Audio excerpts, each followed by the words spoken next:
This is a video of a mint condition 10 tube D&A Phantom triple stage amplifier.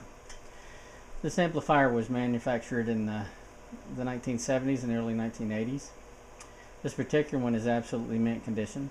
It has the original D&A brand 6 LQ6 tubes and 6 MJ6 tubes in it. There are 4 6 LQ6s driving 6 MJ6 tubes.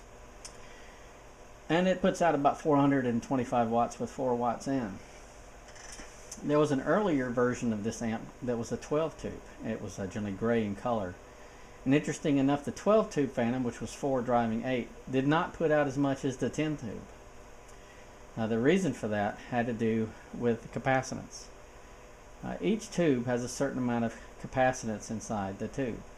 And as you put capacitance in parallel, or tubes in parallel, the capacitance adds up. And there comes a point of diminishing returns where more tubes will actually put out less because the total capacitance of the circuit gets so great that it cannot be fully resonated or tuned to full power at 27, 28 megahertz wherever you're tuning it up. And that was the case with the 12 tube Phantom.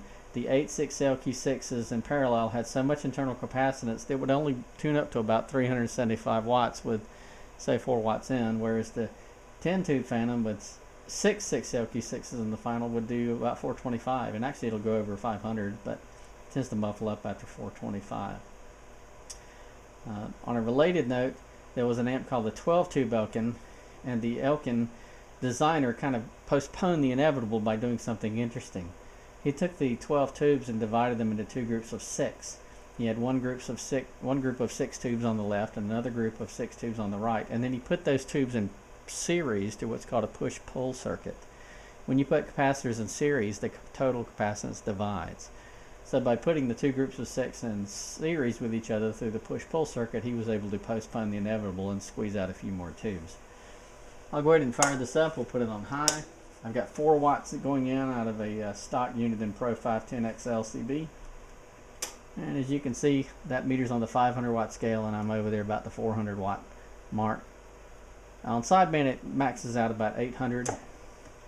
If you bring it back to the 250, depending on how you have it tuned, it'll do 250 to 300. And then low power drops back to about 200. So there you go. A mint condition 10 tube D&A Phantom triple stage amplifier.